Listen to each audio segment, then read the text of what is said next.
બાલસ્વામી સાંભળ્યા છે એવી વાત કે મોરિશસ ગયો હતો તે કે 50 જો ઓલા લાલ શર્ટવાળા પડખે બેઠા ને એ અમારા રમેશભાઈ, હા, એ મને કે હું મોરિશસ ગયો ને તે 50 માવા મારી સૂટકેસમાં લેતો ગયેલો. એક બેંક તરફથી મને કે સૂટકેસ ભેટમાં મળેલી, બરાબર. એમાં મેં આ માવા 50 માવા ભરી લીધા. મોરિશસ ફરવા ગયો તો કે માવા ખાવા થાય એટલે સૂટકેસમાં નાખ્યા ને કપડાં ને બધું. મારી હારે એક કોઈ બીજો કે ગુજરાતી હશે, એને બેંક તરફથી એ જ બેગ એને ભેટમાં મળેલી કે તે મેં તો કે બેગમાં કાંઈ તાળું બાળું માર્યું નહોતું, કપડાં અને માવા હતું કે એમ. હવે કે અમે અહીંયા ઉતર્યા ઇમિગ્રેશનમાં, એમાં એ કે મારી બેગ લઈને ઓલો વયો ગયો અને હું એની બેગ, મને કંઈ ખબર નહીં, બેગ એક સરખી એટલે મને એમ કે મારી છે, મેં એની લીધી. તે ઓલા ઇમિગ્રેશનમાં હોય દીવડાય બધા કે તમારી બેગ ખોલો, તાળું માર્યું હતું. તે ભાઈ રમેશભાઈ કે ભાઈ મેં તો મારી બેગને તાળું નહોતું માર્યું કે ભાઈ આમાં તો છે. તઈ ખબર પડી કે ભાઈ આ બેગ મારી નથી કે તો અહીં મૂકી દો, જમા કરાવી દો. બેગ જમા કરાવી દીધી. હવે કે મારા ખિસ્સામાં 4-5 માવા હતા ને એ એક દીમાં ખૂટી ગયા અને મારી બેગ લઈને ઓલો બીજો વયો ગયો તો એ હવે આવે નહીં. પછી કે મને આમ માવા વિના ચેન ક્યાંય ન પડે કે. અને એક દિવસ કે એમાં હું આમ બારો નીકળ્યો હોટલમાંથી અને એક કોક ભાઈ માણેકચંદ ખાતો હતો ગાડી પાસે. એટલે મેં કે જેમ આમ 4 રસ્તે ઓલા ભિખારી માગે ને એમ જઈને લાંબો હાથ કર્યો કે બાપ એક કટકો દે કે નહીં રહેવાય કે આમ એક કટકો. એને મને આમ છે આમ આમ આમ આ વાત તમે એક માવાનું બંધન, એક વ્યસન માણાને કેવા ભિખારી બનાવી દે તમે વિચાર કરો. એને મને ખુદે એમ કે આમ સ્વામી, અને હવે ઘટના આખી સાંભળ્યા જેવી છે.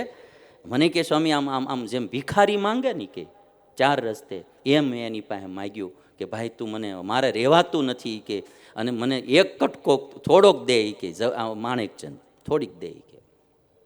ઓલો કે નહીં નહીં હોય કે આપણો ગુજરાતી, કારણ કે એ માણ સેટિંગ કરી ગયો હોય, એને ખૂટી જાય શું કરે. મને રમેશભાઈ કે સ્વામી એણે પછી મને બહુ કરગર્યો ને, હું આમ આમ કે હું ઉદાસ થઈને એની પાસે કરગરતો ઊભો રહી ગયો. ત્યારે એને એટલી દયા આવીને તે ઘઉંના દાણા જેટલી માણેકચંદ દીધી, ઘઉંના દાણા જેટલી. અને એ સમયે પછી મને એવું લાગી આવ્યું કે આ એક માવાનું વ્યસન મને આવા ભિખારી વેડા કરે, આજથી મારે કોઈ માવો ન ખાવો કે. મોરિશસમાં જે ઘા કર્યો કે આજથી કોઈ દી માવો ન ખાયો. આજ કેટલા વર્ષ થઈ ગયા, વ્યસન માત્ર મારા ગયા કે. પછી કે મારી બેગ 4-5 દિવસ પછી મળી. તે મને ફોન આવ્યો ને એમાં એ કે મારી બેગમાં એક કાર્ડ હતું, એ કાર્ડમાં નંબર હતો, એ નંબરનો ફોન અહીં ઇન્ડિયા આવ્યો. તે એણે મને કોલ કર્યો ને પછી કે હું ફોનમાં આધારે અહીંયા લેવા માટે હોટલમાં ગયો. તે ભાઈ પાસેથી બેગ લીધી તો મેં કીધું આમાં મારા માવા હતા. એ તીકી તો હું બધા દાબી ગયો કે આમાં મારો મુખવાસ હતો. તીકી મારી છોકરીઓ ખાઈ ગઈ. મેં કીધું કાંઈ નહીં, જવા દો, હાલો હવે આપણે ખાવાની. હું પણ રમેશભાઈની શૂરવીરતા જુઓ. એને એક ઘટનાએ માણાને જગાડી દીધો કે આવા ભિખારી વેડા કરાવે, આવા નર્વસ કરી નાખે આપણને, એવા માવા ખાવા છોડી દીધું બધું જ. તે તાળીઓથી વધાવવા જોઈએ રમેશભાઈ. અને જો આ વાત અસર કરી જાય ને તો ઘણાય જુવાનિયાના માવાય છૂટી જાય. હાથે કરીને આપણને નર્વસ કરે ને ઢીલા પાડે ને મોળા પાડે, એવા બંધાણો કરવા શું કરવા. આ દારૂના, આ અમુક ડ્રગ્સના, અમુક જગ્યાએ તો દારૂ નથી મળતો ને માણાને તો આ કફ સિરપોની બોટલું નકરીયું પીધે જાય છે. આ કફમાં પીવાની, શરદીમાં પીવાની દવાઓ આવે ને એની બોટલું. આ બધી બરબાદીના ધંધા છે ભાઈ. માતા પિતા, યુવા પેઢી પ્રહલાદના જીવનમાંથી જાગે કે એને રાજ મળે તોય લોભાય નહીં, અને આપણે આ લોકના વસ્તુ પદાર્થોમાં લોભાઈ જાય. પરિવારનામાં લોકોને મારે કેવું, મોબાઈલ ન મળે બાપા હારે ઝઘડા કરે ને, બા હારે ઝઘડા કરે ને, વસ્તુ પદાર્થ હાટું પતિ પત્નીઓ ઝઘડા કરે ને. હાવ નકરા વસ્તુ પદાર્થો મહત્વના દુનિયામાં. પ્રહલાદ રાજ મળે તોય લે નહીં, ભરતજી રાજ મળે તોય લે નહીં, અને દાદો ભીષ્મ એના પિતાના સુખ માટે પોતાનો અધિકારનું રાજ છોડી અને પિતાના સુખને માટે જીવે. તો આપણે હાવ નાના વસ્તુ પદાર્થો હાટું આપણા કુળની મર્યાદાઓ છોડી દઈએ, આપણી માનવતાની ખુમારી છોડી દઈએ, ગમે ત્યાં ભાગી જઈએ, ગમે એ કરીએ ને ઝઘડા કરીએ. એવું હાવ વસ્તુ પદાર્થ પ્રધાન ન થવું.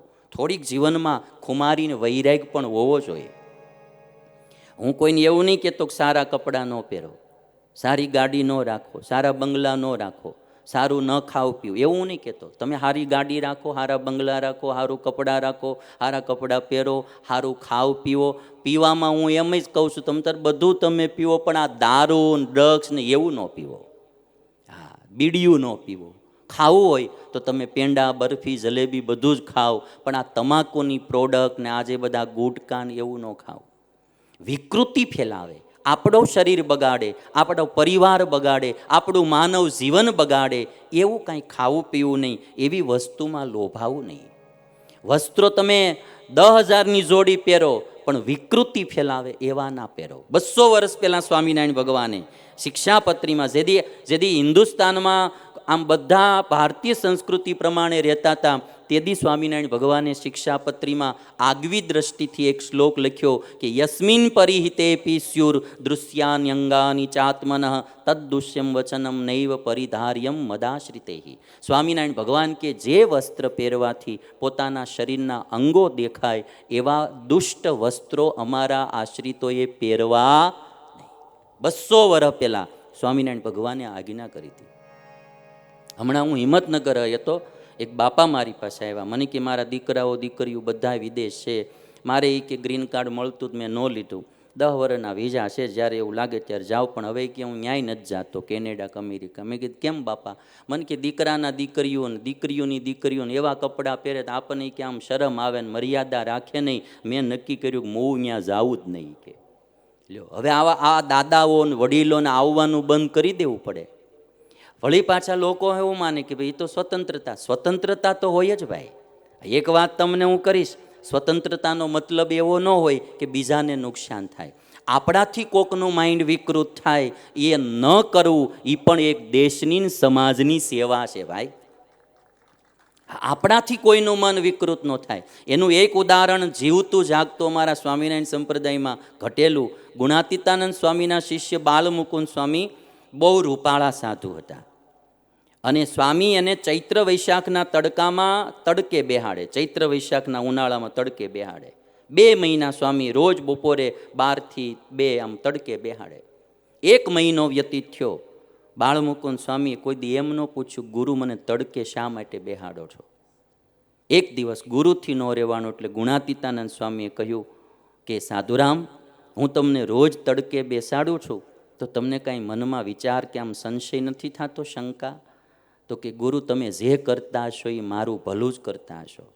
અને ત્યારે ગુણાતીતાનંદ સ્વામી એટલું કીધું કે સાધુરામ, તમારું શરીર બહુ રૂપાળું છે, તમને જોઈ કોઈ નારીને મોળો સંકલ્પ થાય કે કોઈને મોળો સંકલ્પ થાય.